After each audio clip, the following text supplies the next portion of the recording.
Good evening, ladies and gentlemen. Welcome to the 2022 virtual field day with Rowan, Lewis, and Menifee counties. We're going to make three different stops today. We're going to start out with Mitch Esham. He is a forester here in Lewis County, and he's going to tell us about his operation. Well, good evening, ladies and gentlemen. My name is Philip Konopka. I'm the Lewis County Ag Agent, and welcome to the 2022 virtual field day with Rowan County and Menifee County. We've got a special treat with you, special guest, Mr. Mitch Esham. He's been a lifetime Lewis County resident here, and he's got 67 acres. Mitch, tell us about your property and what you got on here. Well, I got roughly 67 acres, probably 50 acres or so of woods. Some of it's been cut pretty hard back in '93, and it's starting to come back now. Got a little clear cut behind the barn there that was pretty well clear cut in '93, and now it's grown back. It's got trees on it 50, 60 feet tall. Of course, I may never see them cut myself, but it's really growing back strong. Some good oak. I planted a few trees in it. But other than that, I got a little 3-acre tract across the road here that's just soft woods, just junk timber actually. But other than that, it's this small little wood lot that can actually produce a lot. Actually, it's got a lot of young poplar and stuff coming on. I've done a lot of forest stand improvement work through the NRCS, which I've worked for 30-some years, and retired and went back part-time as an ACES employee. But yeah, there's a lot of trees that's mature now and trees coming on. So with this mill, I found out myself, I don't want 15 or 20 trees down at one time. And I found that out through a storm we had a few years back. And I'm still sawing on them from probably 6 years ago. So, but what I've discovered is if you're going to saw a bunch of poplar, cut poplar, saw your poplar, and stack it. Don't go. For me, it hasn't worked out going to get an oak tree and then a poplar tree and a ash or something like that. It works better to stick to a species. Of course, it depends on what you're selling and what people's wanting. Good. So you've got what you're telling me, you got a mixed diversity in your woodland. Yes. And that makes it for a pretty healthy forest, doesn't it? We don't necessarily want one particular species. Like you mentioned, ash, we had all ash. Our buddy, the emerald ash borer, has really made his presence felt here. Yeah, they've pretty well killed all of mine. So on average, what's a good rule of thumb as far as percentage of timber that can be harvested in a year? Are you doing less than 1% per year? Or are you doing? Probably, yeah. So yeah, we're talking about value added here. Why don't you tell us a little bit about your mill? Well, it's a Norwood mill. It's a pretty good little mill. Of course, they make probably better mills out there. You can buy the big mill, you can buy it pretty reasonable, but then you can upgrade. And that's why I bought this mill, because I could buy the pieces I could afford it. Only thing of that is those upgrades are a little bit more expensive. It winds up costing you about the same money to buy one that's already up and going. Okay. But that helps you. I guess that helps you get your feet wet rather than jump in several thousand, $30,000 all in one lick. It hurts unless you can afford it. That's right. That's right. So starting out small, let's test and see if we're going to like this kind of deal. And if we don't, we're not in it too deep and we can get out pretty easily. Not a high production mill. At least not for me, because I'm sure not a professional sawyer, but it does pretty good. I think I could do better than 500 board feet a day. Lumber's real high right now, 50 cents to $1.25 a board foot. It adds up. It adds up pretty quick. Yeah. So what do you do with your products? Obviously this is value added. I mean, you're wanting to get more out of your land rather than taking to the sawmill and the sawmill getting it that way. You're going the next step up and beyond the Call of Duty. And what is your end goal here? Are you going to do woodworking projects? Are you aiming to sell to hobbyists? What's your plans? What were your plans when you thought about getting into the sawmill business? Pretty well all the above. Okay. I'm going to try to, utilize everything. Now people are crazy over this ugly looking wood. It's got knots and everything else in it. You can sell about anything. And that's, to me, and I'm not real good at it, But if you're good at developing your market, I guess you can sell pet rocks. That's the key to anything is your marketing on it, for sure. Sawing a board probably never made you $1 until you sold it, right? Right. Well, you can see I got a barn full of stuff that's not sold yet. Yeah, if you're a farmer and you're just raising cattle and a little bit of grain or something, this can really supplement your income. I believe I'd rather do this than raise vegetables because I'm not a very good vegetable raiser. Well, what are you looking for in a marketable tree that you want to saw up? Are you going to cut something out there that's maybe 4 inches at DBH, or are you going to look for something a little bit bigger, or what's your qualifications for harvesting a tree? It depends on what I'm needing. If I need poplar, of course I'll cut poplar. I don't want to cut anything small. If it's a small tree and it looks like a bad tree, and there's good slick poplar standing around it, and I'll take that. If I'm just going to saw boxing or something like that, then I'll take that bad tree that maybe it's got knots and stuff in it. It's got pin knots on it or whatever. I'll take a tree like that. But if I'm needing good poplar, then I'll pick out a few good trees. But I try to get something a good decent size. Don't take it too early and don't let it stand too long. So, Mitch, when you mentioned getting started with this and it's timber stand improvement projects and stuff like that, what's the first step if somebody has some woodlands they want to improve? What would be the first step that you'd recommend them take? If they really want to work through their timber and make it better, they can go to the Natural Resource Conservation Service office and apply for forest stand improvement. There's a process to it, but walk through some of the management practices you've done over the years, and have you seen improvements now? You've been at it since '93, so that's been several years ago, and we know forest is not going to come back like on an annual basis, but over 10, 20, 25 years, are you starting to see some benefits to your labors? Yeah, when I bought the place in '93, of course, I had to pay for it. You borrow the money, you know how it goes. I had part of it cut. Some of it had been cut years before. And I hadn't done any forest stand improvement. Well, it went several years, and then I got into the mill and, thought I'd try to do a forest stand improvement. And they come in and marked my timber, and there was an ash tree. And it wasn't very good, and I knew it was going to die. And it was, 16 inches or something like that, and I knew the tree was going to die. So I cut it. And I got to noticing the inner rings on that tree was fairly close together. Then the outer rings had spread out a little bit. Well, that tree started growing real quick for some reason. I thought, so I counted the rings back, and it went right back to '93 when they cut the timber. So that tree had more than doubled its size, and that's been 10 years ago. Well, it's been 2014, that's when it was. So that tree more than doubled its size from '93 to '14. I signed up for forest stand improvement, got approved. Of course, first I had to have that forestry plan. The stewardship management plan. Which is free, just by contacting the local forestry department. Right. I got approved. They come out and marked the timber. And then I went in and cut everything and killed everything that they had marked. Well, before I did that, you could look down through the woods, way down through the woods. There's no undergrowth at all, hardly. But after I've done that, that stuff is, and despite a good thick stand of poles, there's a world of young timber has come on. That's great that you're getting this much improvement back on your woodlands. It's great to see some benefits of your hard work. Yeah. Well, this is my lumber storage for right now. And as you can see, it's disorganized. And that happened when I had all those trees blow down. I got too much to saw at one time. I can't saw through, it's just a mess. But anyway, this is where I store. I've got poplar, cherry, hickory, some white oak, and ash. I think that's what I've got in here right now. What's your marketing strategy? Word of mouth. Word of mouth?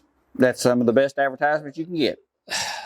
Like I say, I haven't put the time in like I should have put in to this point, but Yeah, it's mostly word of mouth. I haven't done a real advertisement like in papers or it's just word of mouth, and it's I haven't made a fortune, but I've moved quite a lot. You're staying busy. Yeah, I built a dryer to dry 16-foot stuff, and I think the better money's in maybe 8-foot stuff, tabletops, furniture, lumber. That's what I should be drying.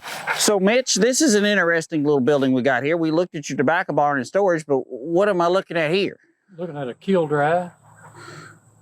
It's to dry lumber with. It's just a dehumidification system. Okay. It just sort of dehumidifies the lumber, heats it up, and dries it, draws the moisture out of the air, and runs it out into a little bucket out back. That little thing right there is a fan, and it kicks on. And it'll cool it.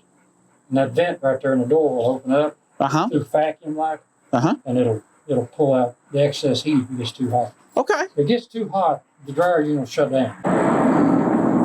Well, it's like anything else, I guess. If you're a good marketer, you might be able to make money at it. That is. But this is going to add at least $1 a foot. So again, we're doing some value added to our timber before we let it leave the farm. Yeah, well, I don't know what the figures is versus sawing your log and selling them, and sawing and selling them. I'd say it's a lot more money. 5 or 6 times more. More money. We're going to have some labor in it, but sure. You're just like say if you're raising cattle and you got a little extra time, it's good money. Yeah. It's well worth the effort.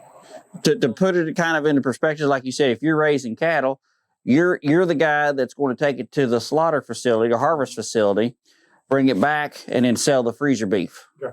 Right. We're capturing that extra value on the product. All the way to the end. And if you get to making lumber or furniture and stuff out of it, then you're all. That's as far as you can go at that point. To somebody's living room. And is that your goal sometime? Is to get to that point? Is to get it from the lumber, from your woods, to your sawmill, to your kiln, to your workshop, and then sell it out to somebody so they can put it in their living room. So that's the end goal there. Yep. Well, Mitch, I do thank you for letting us come out on your farm and looking at some ag diversification that we're doing in the county. I thank you. Is there any words of wisdom that you would recommend to a woodland owner? Give it a lot of thought. Research it. I think you'd be surprised. I really do. And I've talked to people, heard of people that's done extremely well. Good. Because now that people like this scrappy looking wood, when you get on YouTube and look at this stuff, these people making these tables out of it, they're plumb beautiful. Oh, they're gorgeous. Chunk of wood just that you put in the wood stove. Ugliest looking stuff you ever seen. And it comes out and make the most beautiful table you ever laid eyes on. So, and sell them for $3,000 or $4,000 a piece. So, you're not going to get rich, but you can really supplement your income. Yep. Sure can. Good deal. Well, thank you, sir. Thank you again. Appreciate your time.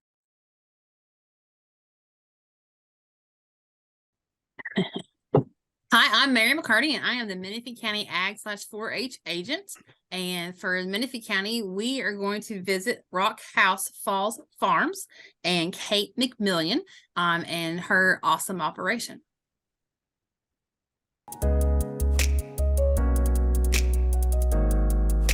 I'm Mary McCarty, and I am here today with Kate McMillan. And we're in Menifee County in Frenchburg, and I am at Rockhouse Falls Farm. And so Kate is one of my farmers market vendors, and I'm also a volunteer at the extension office, and she makes all kinds of things and sells them at the farmers market. And so she makes candles, she makes soaps, she has jellies and jams, and also some dried herbs. And so today we're just going to talk about the process of how this works in Kentucky, on how you can also do this and also get an awesome setup like she has. So welcome today. Thank you. And so what are some of the things that made you want to do this? Well, With my seasoning mixes, I love to grow herbs. I have always grown herbs. And I don't think there's anything better than herbs right out of your garden. And even when you dry your own, they're so much better than what you get at the grocery store. So I started playing with herbs mixes, and then when I found out that I could sell them on my home-based processor permit, why not? How did you become a home-based processor? Did a lot of research, but then the home-based processor, it's just a quick application and $50 a year. Awesome. Yep. And so where do you get that application at?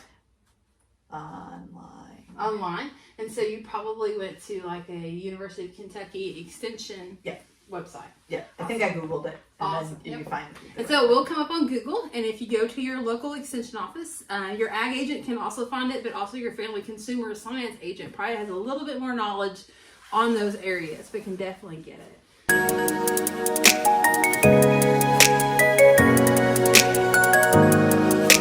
So you can do dried herbs, and you can also do your baked goods. Cool. There are limits on what you can and cannot. You can't do anything that's that requires refrigeration. Okay. So anything with like a cream cheese topping or something that has to go into the refrigerator.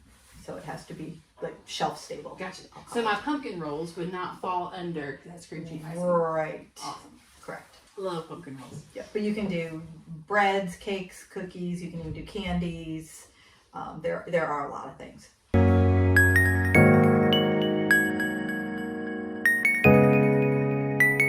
With the home base, it's good for a year, I think you said? Yep, you renew every year. So is it on January 1st or the year you did it? It is March. And I can't remember if it's the beginning of March or the end of March. But that's when, and you can renew online. Awesome. Yep. So where can you sell if you do the home base? The home base, anywhere within the state of Kentucky. Okay. You can sell from your home, from farmers market, from roadside stands, from fairs and festivals, and What about online? so what I read about that is you can sell online, and so you can take your payment online, but the processor has to deliver it, and it can't go across state lines. Gotcha. So the soaps, the bar soaps, there are no licenses required. Cool. You still have to follow. So I did a lot of research, and not just Kentucky, but FDA and Consumer Protective Agency, I think it is. So you want to make sure you're safe. So you still want to make it the way you're supposed to, but everybody has a labeling requirement. So there's a governmental labeling requirement. So everything that goes out of your hands should have a label of all the ingredients. And you can just Google that and find how to list the ingredients. But there's no license required. If I wanted to do any type of liquid soap, balms, butters, oils, shampoos, liquid shampoos, any of that, then you're required to have a commercial license. Awesome. So all my canned goods, everything that I sell is under the microprocessing, the home-based microprocessing. And what's the difference between that and home base? So the home-based microprocessing, they are a little bit more at-risk foods. So like on the home-based processor, you can do fruit jams and jellies. Once you switch over to any peppers or vegetable jams and jellies, you have to go ahead under the home-based microprocessor.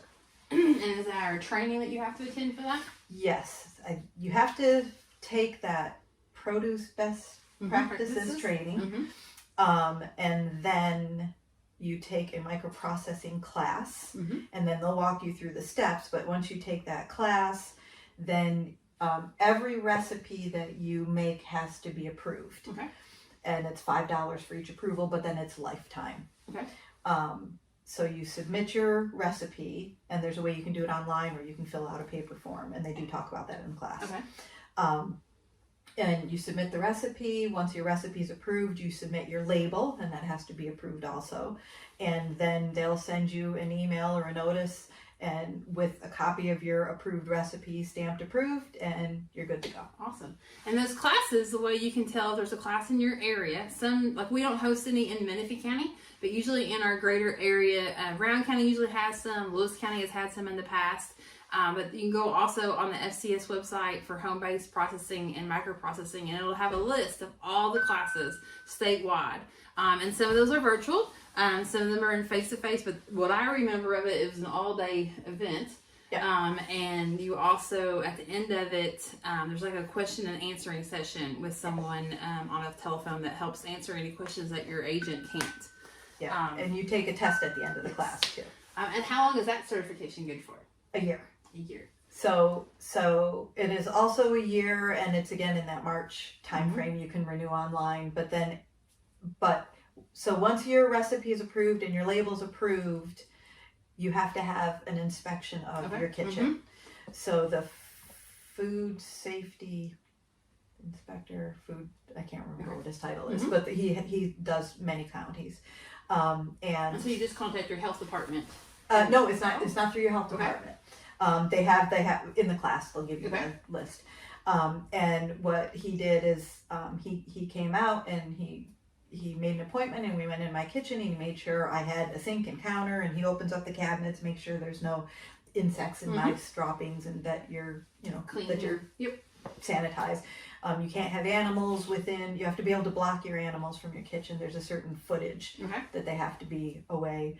And then he kind of talks to you a little bit. He wants to look at something you've made just to make sure it looks all good. And that inspection is good. It's either 3 or 4 years. I just had my renewal this summer. And there is a time period that you have to come back to the office. Yes, and take a refresher. Yes. Is that 3 years? That's 3 years because they're off, which is weird because the refresher is so many years and the kitchen is another. So it's, gotcha. Yes. So in 3 years' time, after you take your class, you need to contact your extension office with plenty of time, because there is one DVD that has to be watched, and I'll throw myself under the bus. It's kind of a DVD. It's hard to keep track of because we don't use it very often, and so an agent may have to go to another county to go borrow it. So please give your agent plenty of time, because if you don't do it within a certain time period, there's a certain time period, then you'll have to start all over, and your agent doesn't want to do that to you, and we don't want to do it to you as well. So just give us plenty of warning that your time is coming up. Well, we are also standing in a really awesome commercial kitchen that Kate and her husband Scott have built. And so, but when you started off in your kitchen in your house, correct? Yes. So the microprocessing, you don't need a commercial kitchen. We had every intention of converting this space into a kitchen for me, just to get me out of the house, because I started doing so many different things, and between the soaps and candles and herbs and canning, it was the kitchen was not ours anymore. But then we found out we were going to a class, and I don't remember what it was for, and talking to somebody who mentioned that there's grants out there. And so I looked into it, and we filled out the paperwork and got a grant for a lot of the stuff, the metal tables, the storage racks, the sinks, I think even the cabinets, and it was a very detailed with the grant, and then you had to fill out questionnaires afterwards. The mop sink, the 3 sinks, everything, and that was wonderful, because I don't know that we would have been able to do it yet. We've been saving, but and having the commercial kitchen allows her to get some of the goals that she wants down the road, because she wants to become make different kinds of soaps that has to have that commercial license. They call it a cosmetics license. A cosmetic license. And I just this summer got my certification to do my herbs and seasonings commercial, which I'm very excited about. I just finished growing everything.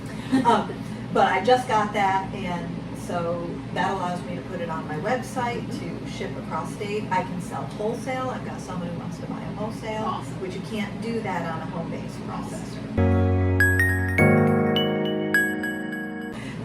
The whole soap candle business started because we love to burn candles, and both of us, our favorite is a pine scented candle, and buying them, you get the cheap ones, and they don't smell right.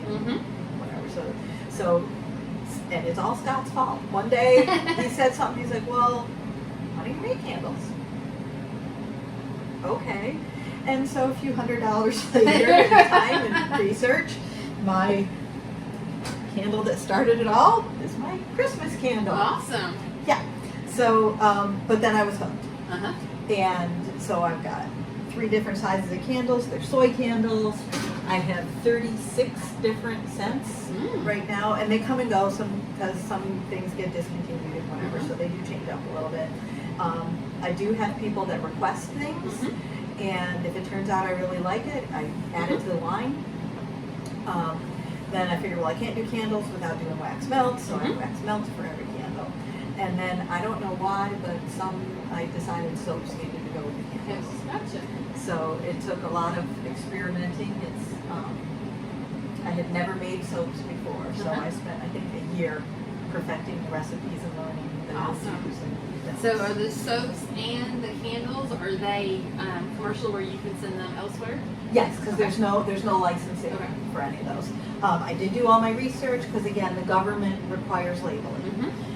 So I made sure everything is labeled. I did, and I will recommend, but finding the right Facebook group. I joined a bunch of Facebook groups and stalked them for a while. And someone always asks the questions, you can search, and it's like, how do you find out about labeling? So I learned a lot about how to do stuff or research. How to ask the right question. Yeah. What kind of insurance do you suggest somebody who wants to get into this have to protect themselves and their family? So I didn't want to sell stuff without insurance because I wanted to make sure I was protected because we're just, it's just us. Right. And I don't want to lose my house. So whether I made a mistake or somebody's making a false claim, I want to be protected.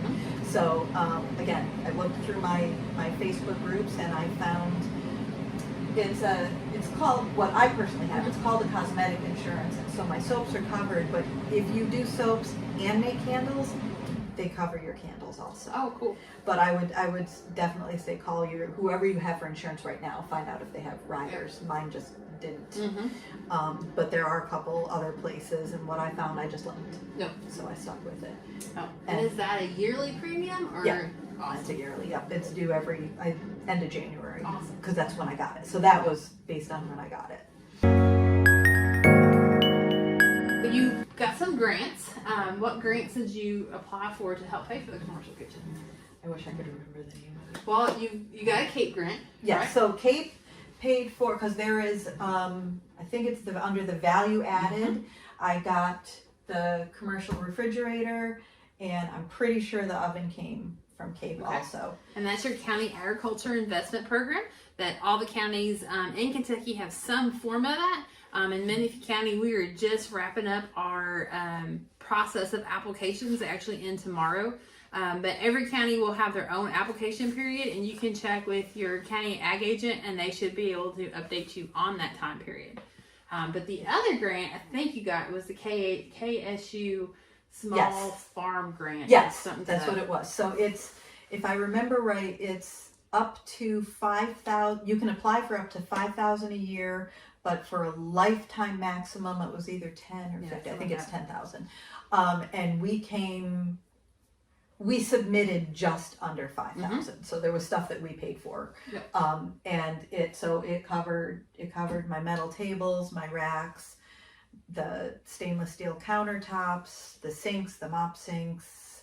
And again, we submit itemized, and then they approve it. And there's a lot of questions they ask you too on why you want it, and then afterwards they ask you some follow-up questions too.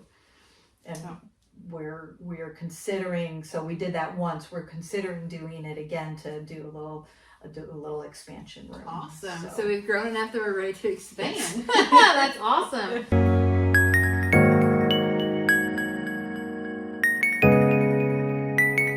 Definitely a learning. And I didn't know, because I just didn't look, because I was looking at my baked goods, because I saw a lot of baked goods at farmers market. And then one day I was looking at it and said, oh, I can do dried herbs in that. Oh, so that opened up. That opened up. Oh yeah, and one of the differences, the home-based processor, when we had the change in 2019, you no longer had to have, you didn't have to grow or produce the main ingredient anymore. You used to have to. But with the microprocessor, you do. They didn't change that. So your main ingredient has to be produced by you. Gotcha. So that was one thing. And when home based you had to produce it, I came up with a lot of zucchini recipes. So I wanted to sell baked goods, but you had to have your own. Yep. What about, like, where do you supply, like, your wraps for your soap, your jars, your labels? Like, where do you get those ideas and stuff? Yeah, that's a lot. I kind of in my mind know what I want. So the jars, they're just ball jars because I know they're good, they're trusted, they're safe. So especially when we went through this shortage, I had to find other places. So Google is a great resource. But I recommend looking at a lot of places so you don't pay too much. Okay. It's getting better now. Okay. Honestly, Rural King had the best prices this year. So Okay. got a lot from it. All my other jars, I have different websites. And again, it was from my Facebook groups, finding where they bought stuff. So word of mouth. And then seeing what I personally liked. Okay. And then the soaps, a lot of people, and like my soap groups don't do the shrink wrap on them, but I decided I wanted to so you could still see it because a lot of people pick them up. Oh yeah. And especially during COVID and everything, I just wanted that little Wipe it down. protection in there. Yep. And they do. At Farmer's Market, they take because she'll have all her scents out there, the candles, and they'll every week they sell. Yes. Yep. After you decided that you wanted a commercial kitchen, what process did you go through to get your commercial kitchen? The very first thing I did was call. So the person that comes to inspect your kitchen for your microprocessor, he's also he or she. In our county, it's he. In our county, it's Paul Rice, and he does multiple counties. Okay. The very first thing I did was reach out to him and say, what do I need to do? And so I talked to him on the phone, and he's great. I can text him, call him, email, and he is great. And so he told me everything that I needed to do, and I told him about the grant. And so before I even submitted it, I said, okay, these are all the things that I think I need to add to my room to make it commercial. Yep, he agreed and tweaked a couple things. And then once we finished outfitting it, then I called him up and I said, I'm ready. And so he came. And I definitely would recommend taking great records. So things I learned that I didn't know until he came for the inspection. He came and inspected, made sure I had everything that I needed, sanitized, a way to sanitize. I have to show what my process is. And then he talked through a few things too. But then we sat down when he did the paperwork. He needed to know where I purchased my containers. Okay. He needed to know where I purchased ingredients that I didn't grow, because so I do seasonings and all the peppers and herbs are mine, but I add onion and garlic and a couple other things. So I had to tell him where I bought that from.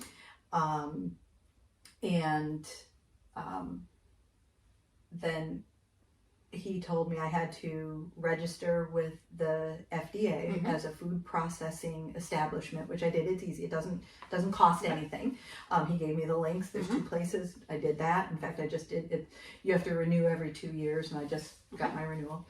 I forgot where I was going. Well, you're fine.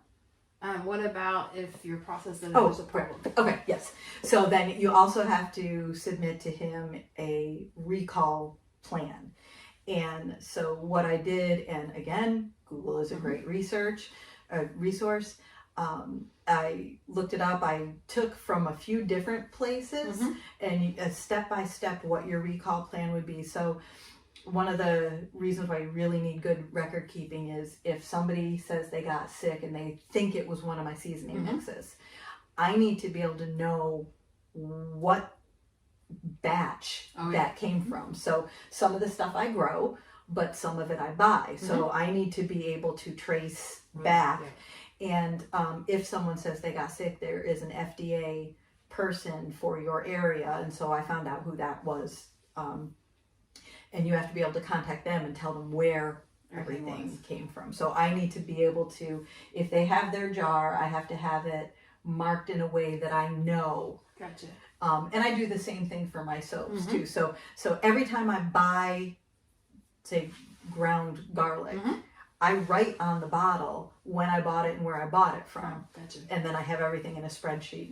Spreadsheet happy. So I can always trace back, and you can't ever have too many records. Right. Yeah, and that's just a safety thing. Awesome. So what I saw earlier when I walked in, you have all these certificates. Yep. Are they required to be on present display? Yes. Yep. So, well, I've got my Kentucky and Appalachia Proud. I just like to display. That. But so my home base processor, my microprocessor, and my commercial, they're all certificates to operate, and you are required to show them. Okay. And at every place you sell, right? I believe so. That's how I interpreted it. And so anytime I go to farmers, like they're all up here now because I'm pretty much done selling foods. But at every farmer's market or anywhere I sell anything, I bring them with me and I tack them up on the table. One way that on your own that you can start with some research is every year to every 2 years, KDA, or Kentucky Department of Agriculture, will put out their farmers market manual. And it's a fairly thick manual, but it tells you any rules or regulations that you have to follow to be able to sell at your local farmers market. And so it has a big section on your labels, on safety, on insurance. It would be a great place just to get your feet wet to see if it's something you want to kind of dabble in and see where you want to go. And even for more research, it gives you the right words to start to Google. Yep, and you can just Google farmers market manual, Kentucky farmers market manual, and then you can click on it. So you don't need to print it. It's right. It's right online. And what I like about that is, so it tells you, like for the microprocessor and home-based processor, it tells you what the rules are to sell at the farmers market. But those are the rules to sell in the state. Yeah. So it's not just farmers market. So it's a great resource. Yep.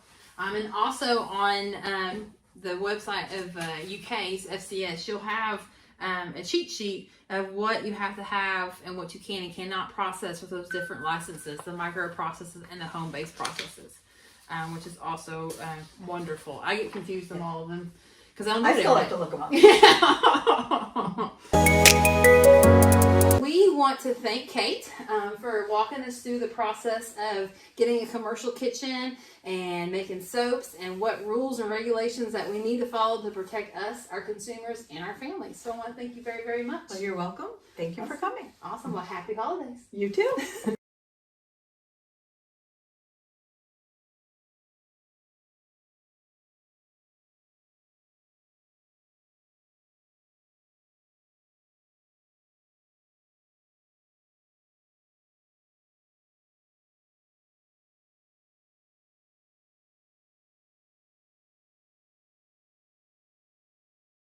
Hi, I'm Amanda Potter. I'm the ag agent here in Rowan County, and I decided to talk to Jim and Paula Coss at the Honey and Bee Connection.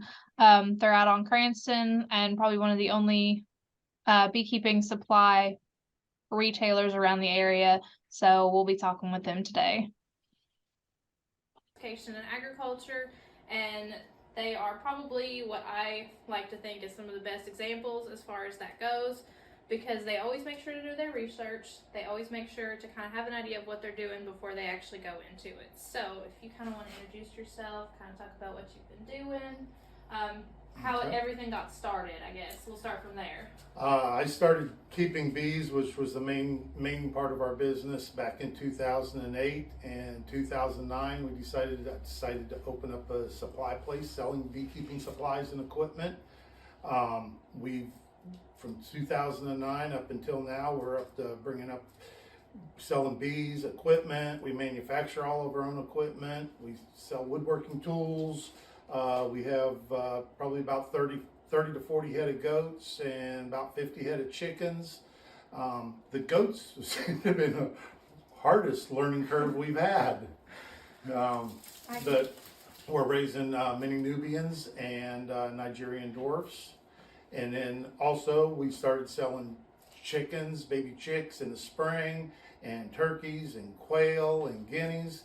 And we have been contacted by Kalmbach Feeds, and we now are a dealer for them and selling feed for goats, sheep, chickens, rabbits, chickens, pretty much about anything that Kalmbach produces. Okay. And what really got the idea to actually open the Honey and Bee Connection? What made you want to think that I want to open a store for beekeeping? The way it all got started was back in 2009. I got my bees in 2 packages of bees in 2008. And then from there, I got them through the winter, and early spring, probably January of 2009, I decided I was going to get me 25 more hives of bees started. Well, I decided I was going to go to Georgia and pick up the packages myself. I told the local bee association, and they started wanting me to pick them up 1 or 2. And I was headed down in January to get 25. I brought back 150. They come in to give me money to pay for the packages, and then they started buying the equipment that I was building for my bees. That's how it all got started. And I got to doing a little bit, not a lot of research on the bee business, but there was nobody in Eastern Kentucky selling beekeeping supplies. Everything was 75 to 100 and 200 miles away, or you had to order it online. Mm-hmm. So it kind of fell in, and word got out that I had supplies, because I had a bunch for my bees, and they just kept trying to buy them. So I just kept building it and figuring I was going to make a little extra money to help pay for that hobby I had. But it turned into a full-time job. 4 years ago, I retired from my real job to do this full-time. And I remember the first time I ever stopped here, you told me that the reason you opened your woodworking shop is because this turned from a hobby to a full-time job. So I can kind of understand where you're coming from on that aspect. And while we're in here, would you care to explain like some of what you've got in here? Yeah, this is pretty much all beekeeping supplies. We've got boxes, frames, foundation, tops. These here are extractors for extracting your honey, to spin your honey out. We carry all the jars, pretty much anything you need in the way of beekeeping supplies. We're the only place, the next closest place is full service beekeeping supply place is in Frankfort. Mm-hmm. And from there, it's clear over into Western Kentucky. Okay. So, what would you say was the hardest part as far as actually opening the business? Probably getting to understand the sales tax system, the finding out where you can go to get support. Between sales tax, the paperwork is the hardest part of the whole thing. Mm-hmm. We've expanded out a little by little. Now, we used to buy the boxes and then resell them. Now we're buying lumber by the semi-load and we're bringing it in. I built another shop and we're manufacturing most all the stuff, woodenware, that we can manufacture ourselves here. The hardest part was probably between taxes, inventory, the minutia of about any business you open up, Mm-hmm. unless it's a complete just service. And, we're doing, we've got manufacturing supplies. I've got, the paperwork end of it is the hardest part of Mm-hmm. it for what we're doing here, because we have turned into a complete retail business on top of the farm and the goats. And we're, like I said, we're raising goats, and we're going to be selling goats in the spring.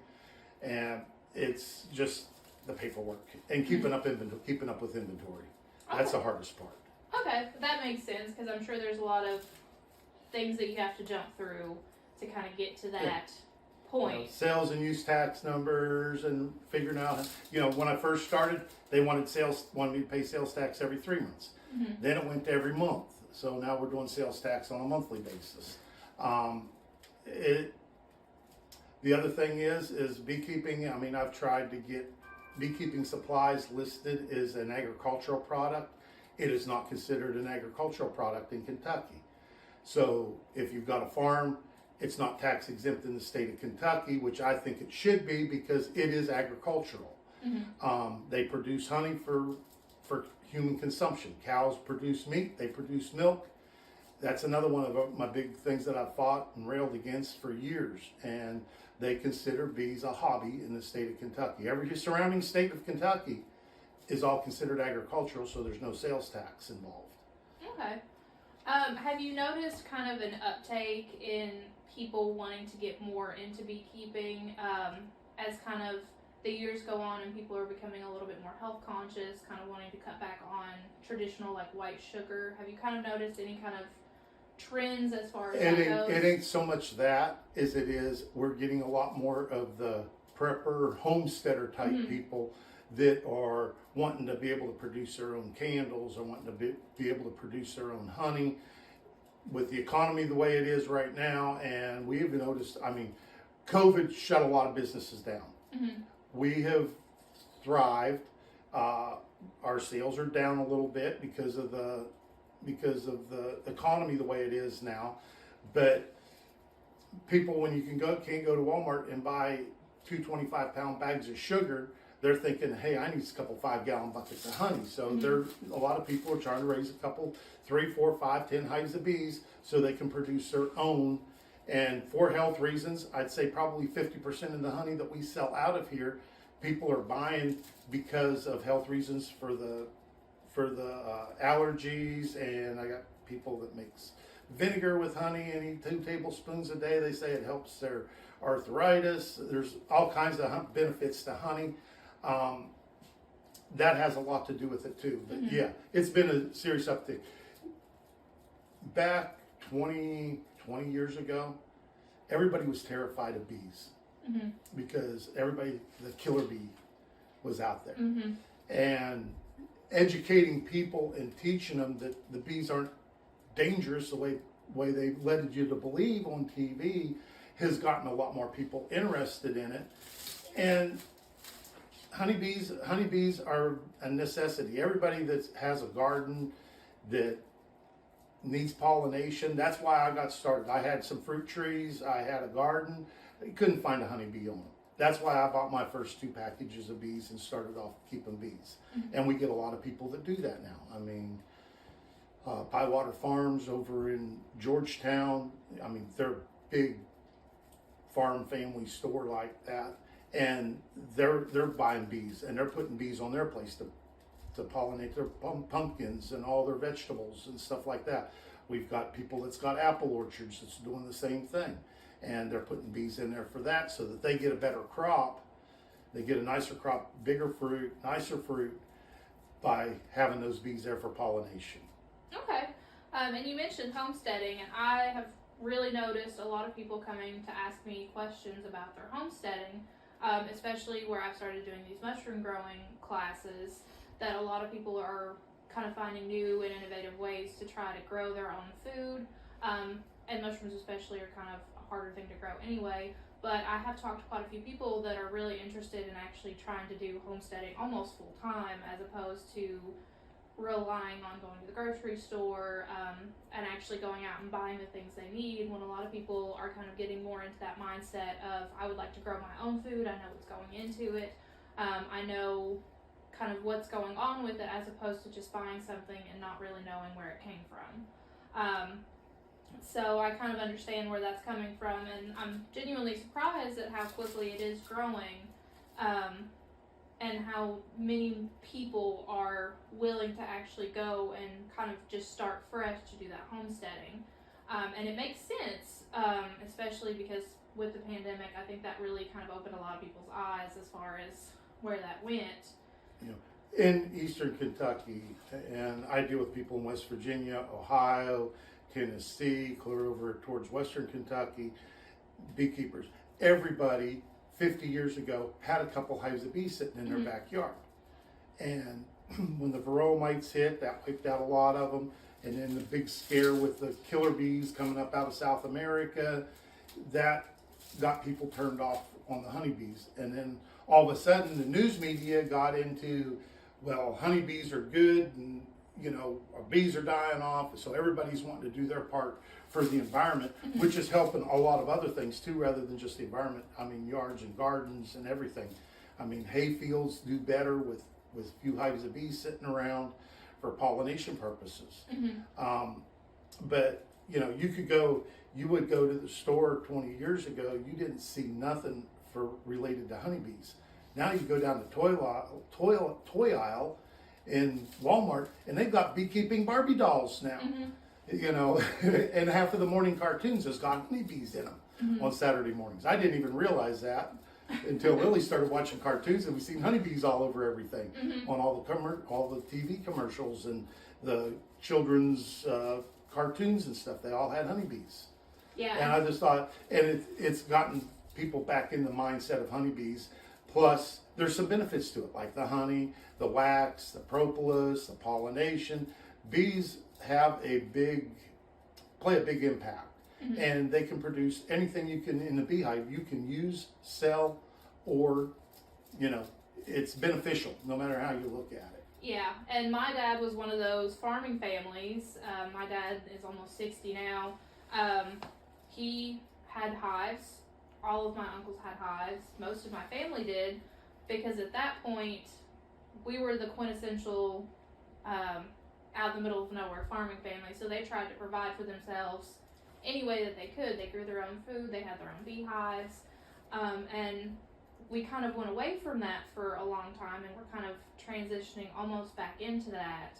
But I think people have more access to the knowledge and things that they need to know than it was when my dad was younger, and kind of just word of mouth. Give you an example of how big bees have gotten. There's a conference down in where's it at? Sevierville, Tennessee. We have EAS, which is Eastern Apiculture Society. We have Western Apiculture Society. We have the American Honeybee Society. All these different associations, and Hive Life Conference down in Sevierville, Tennessee, is coming up in January. They have sold out the whole conference. There's 1,750 attendees. Man. So that gives you an idea how many people are interested in bees. These conferences, that conference isn't cheap. I think it's $150, $200 for 2 days to attend it. And 1,750 people putting out that money to go to that conference. It's pretty amazing. Yeah. And the bees, like I said, the homesteaders, the preppers, all these people now are looking at having their own honey supplies. And that's back in the 30s and 40s, when stuff wasn't easy to get, that's what everybody used. That's what they seasoned all their coffee with. Sweetened their coffee with. That's what they made sweeteners in their apple pies, all that kind of stuff. So people are getting back to where they don't have to be dependent on Walmart or Kroger or whoever to get what they need in the way of sugars or honeys or so forth and stuff like that. And you mentioned that you are going to be doing a series of classes starting at the beginning of the new year. Yeah, we will. If you kind of want to talk about that a little bit, kind of let people know when it's going to be going on and what to expect. Yeah, we haven't got no dates set yet, but if you go to Facebook and follow us on Facebook, the Honey and Bee Connection. We post when we're going to do these classes. Usually we got 3-4 weeks in advance notice. It's always on a Saturday, and it usually runs about 4 hours. And basically what I do is I go over the equipment you need, what you have to have, what you don't have to have, and show them how you install your bees into your hive when you get them, and go over some of the things that you need to know to take care of the bees. Years ago, my dad had bees when I was 5-6 years old. And when I told him I was going to get into bees, he told me, he says, it's easy. He says, you put your honey supers on in the spring, you get your honey off in the fall, and you don't have to do nothing else. Bees are like any other agricultural creature that you deal with. Cows, sheep, horses, goats. I think goats are worse than bees. But anyway, come to find out, with the varroa mites and all these other different diseases that's been brought in, you have to take care of them. You have to be a steward of them. You have to go in and do hive inspections. You can't just leave them there. You might get by for a year or two, but sooner or later they're going to die off because something's going to get them. And that's where I teach that, you've got to be a beekeeper. There's 2 types of people. I call them bee havers and beekeepers. Bee havers won't have bees very long. But if you keep your bees and take care of them and keep up with them and watch them and do inspections. And that's what I teach in these classes. You know, I want everybody to be successful, and you can be successful if you're willing to take care of them. You can't just take your cow and turn it out in the field and never look at it, or the horse, or never mess with it, except for once or twice a year. It don't work. And it don't work with bees either anymore. But that's basically the gist of the class. Then probably do 2 or 3 of those in January, and then first part of February I'll go ahead and do a couple classes on, once you've got your bees, like second year beekeeper, what you need to be doing, because you got swarming issues. You can make more bees out of the bees you got, and I teach all that in these classes too. And we do not charge nothing for the classes. Okay, they're free. All you got to do is sign up or let us know on Facebook, and we put your name down and we sign you up for that. So one last thing before we kind of wrap up here. You all have a lot of different endeavors, and you all seem to be doing very well in all of them. And I know that there's always going to be some of those growing pains when you start something new. Is there anything that maybe you would recommend, some advice that you could give to people who are kind of wanting to branch out more in their agricultural endeavors that maybe will kind of ease some of those growing pains a little bit? Which one? Any of it. Okay. If you have any. The bees, the goats are, you need to do some research. I mean, I done research. We got 4 or 5 goats to start off with. And we got them. We done a little bit of research, but we didn't really do a lot. Well, we learned real quick, parasites for goats is a horrible issue to deal with. So we went out, we bought the microscope, we bought all the stuff we need to do it with, so we can do it rather than having to run it 30 miles to the vet, a fecal sample, so we can find out what we need to treat with to treat our goats, and learn all that stuff. I mean, learn everything you can before you get started. Beekeeping's great because you've got all winter to learn. Bees won't be available until April. So you've got 3-4 months. We've got free classes. There's all kinds of bee associations. I'd say there's probably 50, 60 bee associations across the state of Kentucky. Richmond, Madison County. I was over there Monday night. And done a 2-hour class over there for that bee association. There might have been 35 people there. I'm going to Cynthiana in a couple weeks and doing another one. So I'm available to teach classes. I don't charge nothing for them, and learn everything you can. Ask all the questions you can. That's the main thing. And learn where the problems lie. And just don't believe everything you read on Facebook. We worked out with the goats real well. I didn't do Facebook or any of the social media stuff when I got started in the bees. And I learned by the School of Hard Knocks and talking to a few people, going to a couple classes here and there. But I have developed over the years that there's a lot of bad information along with a lot of good information. You just got to weed it all out and sort it out. But I've had people that killed their bees off by listening to what some new beekeeper on Facebook said. And you need to find you a mentor and somebody that'll teach you and work with you on it. And that's where these bee associations come in great. As far as the goat side of it, we have an extension agent that's willing to help us out a lot. I think we had about 8 or 9 goats at the time. We got set up with the vet so that the vet come out. He took a look at what we're feeding, our barns, the way we do everything, and he gave us some pointers. So we're learning on the goats still, but how should I say it? We're not killing it. We're not letting goats die on a regular basis. So we're doing okay. We're holding our own.